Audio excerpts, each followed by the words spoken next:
নজরে অসম ও বাংলা নির্বাচন, কৃষকদের জন্য বিরাট সিদ্ধান্ত, মোদী সরকারে উপকৃত বহু। মমতার যুবসাথীকে টেক্কা দিতে বিজেপি নতুন ভাতা 25,000, কারা পাবেন জানুন। দেশে 12 রাজ্যে এসআইআর হচ্ছে, যত জটিলতা কেন শুধু পশ্চিমবঙ্গেই? লক্ষ্মীর ভান্ডারকে একাই টেক্কা, রাজ্যে মহিলাদের 5,000 টাকা দিচ্ছে নবান্ন, কিভাবে পাবেন? দল ঘোষণা করার আগে এই বিজেপি প্রার্থীর নাম ঘোষণা করলেন দিলীপ, টিকিট নিশ্চিত। শুভেন্দুকে কেন জুতো দেখালেন, বিস্ফোরক মন্তব্য সেই মহিলার, পাল্টা দিল বিজেপি। কেরলের নাম বদল হলে পশ্চিমবঙ্গের নাম বাংলা কেন হবে না? কেন্দ্রের বিরোধিতা করে মমতার পাশে ওমর। বিজেপির হয়ে রিল বানালেই মিলবে 20,000। বঙ্গভোটে পদ্ম শিবিরের নজরে কন্টেন্ট ক্রিয়েটাররা। হাওড়ার প্রমোটারকে গুলি করে খুন, অভিযুক্তের সঙ্গে তৃণমূলের যোগের অভিযোগ বিজেপির। কাপড় মেলা নিয়ে দুই যায় ঝগড়া, পরিণতি এমন হবে ভাবতেও পারেননি কেউ। ভোটের আগে তৃণমূলের ভাঙন, পূর্বস্থলীতে হুমায়ুনের দলে যোগ 150 পরিবারের। আদালতের নির্দেশ অমান্য করে এসআইআর বৈঠকে উপস্থিত মনোজ পন্থকে গ্রেফতারের দাবি সুকান্তর। বামফ্রন্ট নয়, সিপিএম আইএসএফ এর সঙ্গে জোট চান হুমায়ুন, ফের সেলিমকে বার্তা কবিরের। ভোটের বঙ্গে ডলার পাচার, খাস কলকাতায় ভারতীয় মুদ্রায় 4 কোটি টাকা সহ গ্রেফতার 3। সিও দপ্তরের শুভেন্দুর নেতৃত্বে নিগ্রহ, বিজেপি কর্মীদের বিরুদ্ধে অভিযোগ মহিলা বিএলওর। ভাতা এখন প্রথা হয়ে গিয়েছে, বিধানসভা ভোটের আগে বিস্ফোরক মন্তব্য দিলীপ ঘোষের।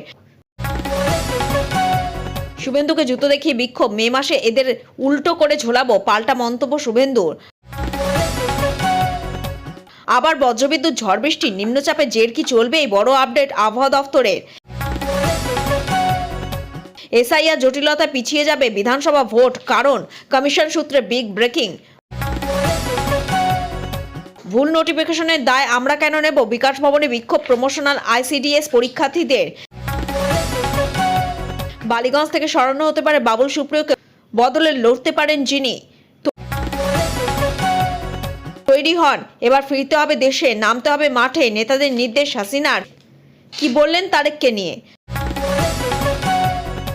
বিজয় রশ্মিকাকে শুভেচ্ছাপত্র প্রধানমন্ত্রী, হবু দম্পতিকে কি লিখলেন চিঠিতে? এতক্ষণ শুনছিলেন সংবাদ শিরোনাম, এবার আসছে বিস্তারিত খবর। ভিডিওটি ভালো লাগলে লাইক করুন এবং আমাদের চ্যানেলটি সাবস্ক্রাইব করুন।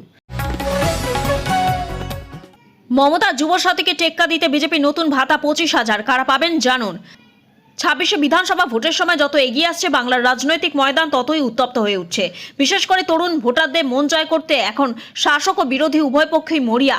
সম্প্রতি মমতা বন্দ্যোপাধ্যায় সরকার বেকার যুবক যুবতীদের জন্য যুবসাথী প্রকল্পে ঘোষণা করে বড় চমক দিয়েছে, যেখানে মাসে 1500 টাকা করে ভাতার কথা বলা হয়েছে।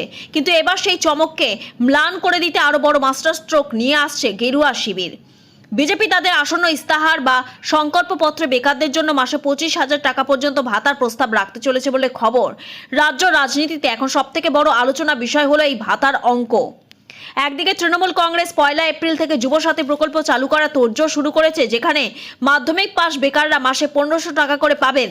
অন্যদিকে বিজেপি সূত্র মারফত জানা যাচ্ছে, তাদের পরিকল্পনায় 18 থেকে 40 বছর বয়সী বেকারদের জন্য ভাতার পরিমাণ 1 লাফে 25,000 টাকা পর্যন্ত হতে পারে। সুকান্ত মজুমদার থেকে শ্রমিক ভট্টাচার্যরা ইতিমধ্যে এই নিয়ে কাটাছেঁড়া শুরু করে দিয়েছেন। তবে বিজেপির এই ভাতা হবে মূলত একটি উৎসাহ ভাতা, যা দক্ষতা বৃদ্ধির প্রশিক্ষণের সাথে যুক্ত থাকবে। অনেকেই প্রশ্ন করছেন, এই 25,000 টাকা কি সবাই পাবে? বিজেপি সূত্রে খবর, এই ভাতার ক্ষেত্রে বেশ কিছু শর্ত থাকতে পারে। প্রথমত, এটি মূলত 18 থেকে 40 বছর বয়সী বেকারদের জন্য প্রস্তুত করা হয়েছে। দ্বিতীয়টি, এই টাকা পেতে গেলে নির্দিষ্ট কোনো কারিগরি বা পেশাদার প্রশিক্ষণে অংশ নিতে হবে। বিজেপির যুক্তি হলো, শুধু ভাতা দিয়ে মানুষকে বসিয়ে রাখা নয়, বরং তাদের কাজ করার যোগ্য করে তোলাই আসল লক্ষ্য। তাই যদি কেউ প্রশিক্ষণ মাঝপথে ছেড়ে দেন বা এতে অংশ না নেন, তবে তার এই ভাতা বন্ধ হয়ে যেতে পারে। অর্থাৎ কাজের সুযোগ ও আর্থিক সুরক্ষা দুটোকেই একসাথে মেলাতে চাইছে বিজেপি। সব মিলিয়ে ভোটের লড়াইয়ে বেকারদের ভোট যে নির্ণায়ক ভূমিকা পালন করবে, তা দুই পক্ষই খুব ভালো করে জানে। নজরে অসম ও বাংলা নির্বাচন, কৃষকদের জন্য বিরাট সিদ্ধান্ত, মোদী সরকারে উপকৃত বহু। বাংলা ও অসম সহ 5 রাজ্যে ভোটের মুখে বিরাট সিদ্ধান্ত কেন্দ্রের। পাটের ন্যূনতম সহায়ক মূল্য বা এমএসপি বাড়ানোর সিদ্ধান্ত নিল কেন্দ্রীয় মন্ত্রিসভা। পাটের এমএসপি প্রতি কুইন্টালে 275 টাকা বাড়ানো হয়েছে। মঙ্গলবার কেন্দ্রীয় মন্ত্রিসভার বৈঠকের পর কেন্দ্রীয় তথ্য ও সম্প্রচার মন্ত্রী অশ্বিনী বৈষ্ণব কথা জানিয়েছেন। ফলে ভোটমুখী এই রাজ্যগুলি হাজার হাজার পাট চাষি উপকৃত হবেন। কেন্দ্রের দাবি এই মূল্য উৎপাদন খরচের তুলনায় 50%-এরও বেশি লাভ নিশ্চিত করবে এবং এই সিদ্ধান্তে বিশেষভাবে উপকৃত হবেন পশ্চিমবঙ্গ ও অসমের লক্ষ লক্ষ পাট চাষি। পাশাপাশি উন্নত মানের উচ্চ ফলনশীল পাটের বীজ ব্যবহারে উৎসাহ দিতেও নানা পদক্ষেপ করার কথা জানিয়েছে কেন্দ্র। ঠিক 5 রাজ্যের ভোটের মুখে মোদী সরকারের এই সিদ্ধান্ত বেশ তাৎপর্যপূর্ণ, কারণ বাংলা এবং অসমের বহু কৃষক মূলত পাট চাষের উপর নির্ভরশীল। পাট চাষিদের স্বার্থে কাঁচা পাটের ন্যূনতম সহায়ক মূল্য বাড়ানোর সিদ্ধান্তকে তুলে ধরে এক্স হ্যান্ডেলে বার্তা দিয়েছেন প্রধানমন্ত্রী নরেন্দ্র মোদী। তিনি বলেন, পাট চাষি ভাই বোনদের জীবন আরও সহজ করতে সরকার কোনো চেষ্টা বাকি রাখছে না। সেই লক্ষ্যেই কাঁচা পাটের এমএসপি বাড়ানোর গুরুত্বপূর্ণ সিদ্ধান্ত নেওয়া হয়েছে। প্রধানমন্ত্রীর মতে এই পদক্ষেপ দেশে পাটের উৎপাদন বাড়বে এবং উন্নত মানের পাট চাষে উৎসাহ মিলবে। পাশাপাশি এই খাতের সঙ্গে যুক্ত কৃষকদের আয়ও বাড়বে। পাশাপাশি মঙ্গলবারে বৈঠকে বিদ্যুৎ ক্ষেত্রে একগুচ্ছ সংস্কার ও রেলের 3টি গুরুত্বপূর্ণ প্রকল্পের অনুমোদন দেওয়া হয়েছে। আহমেদাবাদ মেট্রোরও অনুমোদন দিয়েছে মন্ত্রিসভা। প্রধানমন্ত্রী নতুন দফতর সেবা তীর্থতে এদিনই প্রথম বৈঠক করেছে কেন্দ্রীয় মন্ত্রিসভা। প্রধানমন্ত্রী নরেন্দ্র মোদীর সভাপতিত্বে অনুষ্ঠিত এই বৈঠকে দেশের উন্নয়নের পথে একটি প্রতীকী মাইল ফলক বলে উল্লেখ করেছেন বৈষ্ণব। লক্ষ্মীর ভান্ডারকে একাই টেক্কা, রাজ্যের মহিলাদের 5,000 টাকা দিচ্ছে নবান্ন। কিভাবে পাবেন?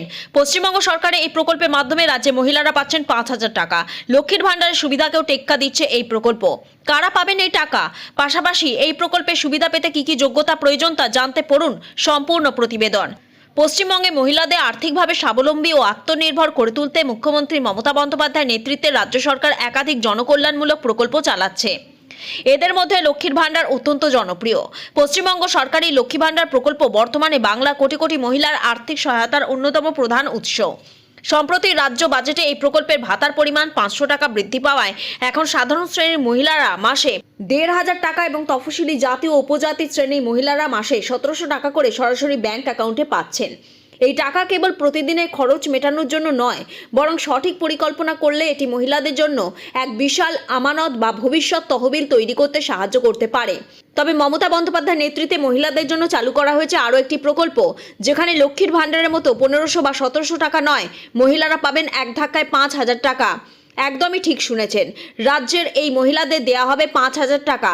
কারা পাবেন এই টাকা? কিভাবে আবেদন করতে হবে? সবার অ্যাকাউন্টে কি ঢুকবে এই টাকা? প্রশ্ন রয়েছে, সেই উত্তর এই প্রতিবেদনে দেয়া হলো। স্বনির্ভর গোষ্ঠী মহিলাদের জন্য সরকার জাগো প্রকল্প নামে আরও একটি বিশেষ উদ্যোগ গ্রহণ করেছে। এই প্রকল্পের মাধ্যমে রাজ্যের প্রতিটি যোগ্য স্বনির্ভর গোষ্ঠীকে বছরে এককালীন 5,000 টাকা আর্থিক অনুদান বা রিভলভিং ফান্ড প্রদান করা হয়।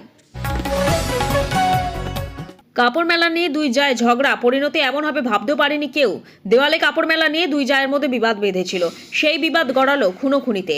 ভাইকে বাঁশ দিয়ে পিটিয়ে খুনের অভিযোগ উঠল দাদার বিরুদ্ধে। ঘটনাকে ঘিরে শোরগোল পড়েছে মালদহের হরিশ্চন্দ্রপুরে। মৃতের নাম নুরুল ইসলাম। ঘটনার পর থেকে পলাতক অভিযুক্ত হেফজুর রহমান তার কঠোর শাস্তির দাবি জানিয়েছেন মৃতের স্ত্রী। মৃত নুরুলের বাড়ি হরিশ্চন্দ্রপুর থানা সুলতাননগর গ্রাম পঞ্চায়েতের নানারাহি এলাকায়। জানা গিয়েছে, কাপড় মেলা নিয়ে নুরুল ও হেফজুরের স্ত্রীর মধ্যে বিবাদ বাধে। সেই বিবাদে জড়িয়ে পড়েন দুই পরিবারের সদস্যরা। তখনই বাঁশ ও লোহার রড দিয়ে হেফজুর ভাইয়ের মাথা ফাটিয়ে দেন বলে অভিযোগ। ঘটনাস্থলে মৃত্যু হয় নুরুলের। খবর পেয়ে ঘটনাস্থলে পৌঁছয় হরিশ্চন্দ্রপুর থানা পুলিশ। এদিকে ঘটনার পর এলাকা ছাড়েন হেফজুর। মৃতের স্ত্রী মমতাজ বেগম বলেন, দেওয়ালের উপর কাপড় মেলা ছিল। ওরা গালিগালাজ দিতে দিতে বলে, এখান থেকে কাপড় সরা। আমাদের বাড়িতে ঢুকে হামলা চালায়। হাঁসুয়া বাঁশ নিয়ে ঢুকেছিল। আমার স্বামীকে শেষ করে দিল। আমার ছোট ছোট 3টে বাচ্চা রয়েছে, আমি কি নিয়ে বাঁচব? মৃতের শ্যালক রফিকুল আলম বলেন, আমার জামাইবাবু একটু দুর্বল বলে তার উপর অত্যাচার করতো তার দাদা। জামাইবাবু না থাকলে আমার দিদিকেও মারধর করতো। এদিন বাঁশ দিয়ে মাথার পিছনে মারে 4-5 জন মিলে। তাতেই আমার জামাইবাবুর মৃত্যু হয়েছে।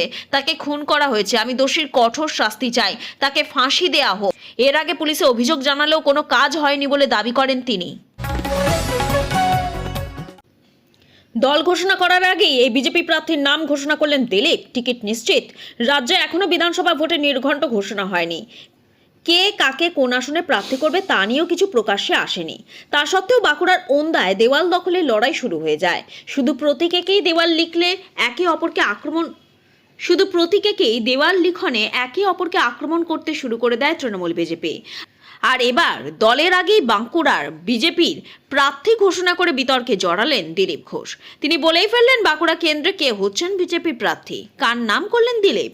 প্রাক্তন বিজেপি সাংসদের দাবি, আসন্ন বিধানসভা ভোটে বাঁকুড়া কেন্দ্রের দলে প্রার্থী হচ্ছেন বিদায়ী বিধায়ক নীলাদ্রি শেখর দানা।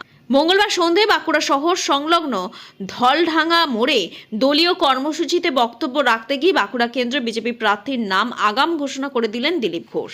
পাশাপাশি এবার এ রাজ্যে সরকার গড়তে চলেছে বিজেপি, এমন দাবিও করতে শোনা যায় তাকে। দলের আগে এভাবে তিনি কিভাবে বলে দিলেন প্রার্থীর নাম প্রশ্ন করলে দিলীপ ঘোষ বলেন, তিনিই বর্তমান বিধায়ক। খুব এদিক ওদিক না হলে দল জেতা কেন্দ্র থেকে প্রার্থী বদল করে না, তাই তিনি নীলাদ্রি শেখর দানার নাম বলেছেন।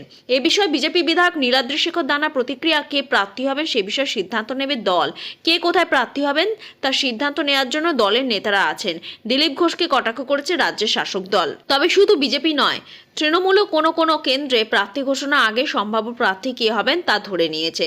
যেমন প্রার্থী তালিকা ঘোষণা আগে লাভলি মৈত্রের নামে প্রচার শুরু হয়ে গিয়েছে। সোনারপুর দক্ষিণে তৃণমূল বিধায়ক লাভলি মৈত্রের নামে দেওয়াল লিখন শুরু হয়ে গিয়েছে। রাজপুর সোনারপুর পুরসভার 11 নম্বর ওয়ার্ডে অরুন্ধতী মৈত্র ওরফে লাভলি মৈত্রের নামে দেওয়াল লিখন করেছেন কাউন্সিলর কৃষ্ণ মণ্ডলের, যা নিয়ে বিতর্ক শুরু হয়। তবে লাভলি জানান, এসব অতি উৎসাহী হয়ে কর্মীদের কাজ পরে মুছে দেওয়া হয়েছে, তবে বিতর্ক তাতে থামছে না। শুভেন্দুকে জুতো দেখে বিক্ষোভ, মে মাসে এদের উল্টো করে ঝোলাবো, পাল্টা মন্তব্য শুভেন্দুর। মুর্শিদাবাদের সুতিতে নথি থাকা সত্ত্বেও প্রায় 8,000 ভোটারের নাম রোল ব্যাক করার অভিযোগ। এই ঘটনার প্রতিবাদে নির্বাচন কমিশনের দফতরের সামনে বিক্ষোভে ফেটে পড়লেন তৃণমূলপন্থী বিএলওরা। সিও অফিস থেকে বেরোনোর সময় শুভেন্দু অধিকারীকে ঘিরে চোরচোর স্লোগান ও জুতো দেখানো হয়। আদালতের নির্দেশ অমান্য করে এসআইআর বৈঠকে উপস্থিত মনোজ পন্থকে গ্রেফতারের দাবি সুকান্তের। এসআইআর আবহে ফের বিতর্কে রাজ্যে প্রাক্তন মুখ্য সচিব মনোজ পন্থ। হাইকোর্টের নির্দেশ অমান্য করে এসআইআর বৈঠকে উপস্থিত থাকা নিয়ে মনোজ পন্থের দিকে আঙুল তুললেন কেন্দ্রীয় মন্ত্রী সুকান্ত মজুমদার। তার বিরুদ্ধে এফআইআর দায়ের এবং গ্রেফতারির দাবিও তুলেছেন তিনি। সুকান্ত মজুমদার বলেন, এসআইআর নিয়ে বৈঠকে কারা উপস্থিত থাকতে পারবেন সে বিষয়ে স্পষ্ট নির্দেশ দিয়েছিল কলেজ হাইকোর্ট। তা সত্ত্বেও কোন ক্ষমতা বলে নির্দেশ অমান্য করে মনোজ পন্থ বৈঠকে যোগ দিলেন, প্রশ্ন তুলেছেন কেন্দ্রমন্ত্রী। তিনি আরো বলেন, বর্তমানে আর রাজ্যের মুখ্য সচিব পদে নেই মনোজ পন্থ, তাই তার বৈঠকে যোগ দেওয়া বেআইনি বলে দাবি করে তার বিরুদ্ধে প্রয়োজনীয় আইনি ব্যবস্থা নেওয়ার আর্জি জানিয়েছেন তিনি সুপ্রিম কোর্টে। কি জবাব নবান্নের? পাল্টা নবান্নের দাবি, হাইকোর্টের প্রধান বিচারপতি অনুমতি নিয়েই নাকি বৈঠকে উপস্থিত ছিলেন মনোজ পন্থ।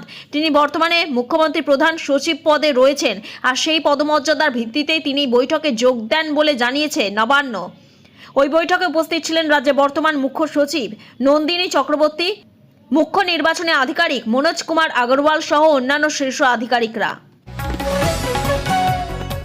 হাওড়ায় প্রমোটারকে গুলি করে খুন, অভিযুক্তের সঙ্গে তৃণমূল যোগের অভিযোগ বিজেপির। হাওড়া প্রমোটারকে গুলি করে খুন, অভিযুক্তের সঙ্গে তৃণমূল যোগের অভিযোগ। ভিডিও প্রকাশ করে অভিযোগ বিজেপির দেওয়া ভিডিও তৃণমূল বিধায়কের বাইকে হারুন খান। এই হারুন খানই প্রমোটার খুনে অভিযুক্ত। ভোটের মুখে হাওড়া প্রমোটার খুন, মৃতের বাড়ি গিয়ে বিক্ষোভে মুখে পড়েন স্থানীয় তৃণমূল বিধায়ক। স্থানীয়দের তীব্র বিক্ষোভে মুখে পড়েন হাওড়া উত্তরের তৃণমূল বিধায়ক গৌতম চৌধুরী। প্রসঙ্গত উল্লেখ্য, বিজেপি প্রকাশ করা ভিডিওতে এই বিধায়কের বাইকেই দেখা গিয়েছে হাওড়া প্রমোটার খুনে অভিযুক্ত হারুন খানকে। ভোটের মুখে হাওড়ায় হাড়হিম করা হত্যাকাণ্ড, ভরা রাস্তায় প্রমোটারকে গুলি করে খুন করা হয়েছে। গোলাবাড়ি থানায় পিলখানা রোডে হয়েছে শুট আউট। নিহত সফিক খান পেশায় প্রমোটার, বয়স 27। প্রথমে প্রমোটারকে পিছন থেকে মাথায় গুলি করে এক দুষ্কৃতী। তিনি রাস্তায় পড়ে যেতেই সামনে থেকে ফের গুলি করা হয় ওই প্রমোটারকে। পুলিশ সূত্রে খবর, প্রমোটারের মাথা ও বুক ফুঁড়ে বেরিয়ে যায় বুলেট। ভোটের মুখে গোলাবাড়িতে ভয়াবহ হত্যাকাণ্ড, ক্লোজ সার্কিট ক্যামেরায় ধরা পড়েছে হাড়হিম করা ফুটেজ। এই সিসিটিভি ফুটেজ দেখেই অভিযুক্তদের খোঁজ চালাচ্ছে পুলিশ। হাওড়া গোলাবাড়ি থানা পিলখানা রোডে গুলি করে খুন করা হয়েছে 27 বছর বয়সী প্রমোটার সফিক খানকে। বুধবার ভোররাতে ঘটে এই ঘটনা। এরপর থেকে চাঞ্চল্য রয়েছে এলাকায়, আতঙ্কে রয়েছেন স্থানীয় বাসিন্দারা, ক্ষোভে ফুঁসছেন তারা। ওই এলাকার বিধায়ক গৌতম চৌধুরী। বিজেপি একটি ভিডিও শেয়ার করেছে যেখানে এই বিধায়কের বাইকে দেখা গিয়েছে সফিককে। খুন করার পিছনে অন্যতম অভিযুক্ত হারুন খানকে। এই ভিডিও প্রকাশ্যে আসতেই শুরু হয়েছে রাজনৈতিক চাপানুতোর। বিজেপির হয়ে রিল বানালেই মিলবে 20,000। বঙ্গভোটে পদ্ম শিবিরের নজরে কন্টেন্ট ক্রিয়েটররা। বিজেপির হয়ে একটা রিল বানালেই মিলবে 20,000। এভাবেই সমাজ মাধ্যমে তরুণীদের টাকার বিনিময়ে দলের হয়ে প্রচারে ব্যবহার করতে চাইছে পদ্ম শিবির। 26শে বিধানসভা নির্বাচনে আগে বঙ্গ বিজেপির এটাই টাকার বিনিময়ে প্রচার কৌশল নিয়ে প্রশ্ন উঠেছে বিভিন্ন মহলে। ভোট প্রচারে বঙ্গ বিজেপির এবার কন্টেন্ট ক্রিয়েটরদের ব্যবহার করতে চাইছে। সোশ্যাল মিডিয়া প্রচারে লক্ষ লক্ষ টাকা বরাদ্দ করা হয়েছে। ইনস্টাগ্রামে রিল পিছু প্রচারে বাজেট রাখা হয়েছে 20,000 টাকা। সমাজ মাধ্যমে বিজেপির হয়ে কন্টেন্ট তৈরি করলে এই 20,000 করে টাকা দেয়া হবে। তবে যাদের এই প্রচারে টাকা দেয়া হবে তাদের আবার শর্তও বেঁধে দেওয়া হয়েছে। কমপক্ষে 15,000 ফলোয়ার্স থাকতে হবে ইনস্টাগ্রামে। গড়ে 10 থেকে 15,000 ভিউ থাকতে হবে। বিজেপির হয়ে প্রচার মূলত পশ্চিমবঙ্গ ভিত্তিক হতে হবে। ইনস্টাগ্রামে রিল পিছু প্রচারে বাজেট রাখা হয়েছে 20,000 টাকা। সমাজ মাধ্যমে বিজেপির হয়ে কন্টেন্ট তৈরি করলে এই 20,000 করে টাকা দেয়া হবে। তবে যাদের এই প্রচারে টাকা দেয়া হবে তাদের আবার শর্তও বেঁধে দেওয়া হয়েছে। কমপক্ষে 15,000 ফলোয়ার্স থাকতে হবে ইনস্টাগ্রামে। গড়ে 10 থেকে 15,000 ভিউ থাকতে হবে। কিন্তু কিভাবে দলের সঙ্গে যোগাযোগ করবেন? যারা প্রচার করতে ইচ্ছুক তাদের জন্য একটি লিঙ্ক দেয়া হচ্ছে। সেখানে গিয়ে ফর্ম ফিল আপ করতে হবে। বর্তমানে ভোটের বাজারে সোশ্যাল মিডিয়া গুরুত্বপূর্ণ ভূমিকা রয়েছে। বিশেষত নবীন প্রজন্মে ভোটারদের কাছে নিজেদের বার্তা পৌঁছানোর জন্যই বিভিন্ন দলই ব্যবহার করছে সোশ্যাল মিডিয়াকে। তাই জেদার মরিয়া চেষ্টায় কন্টেন্ট ক্রিয়েটরদের পিছনে টাকা ঢালছে বিজেপি।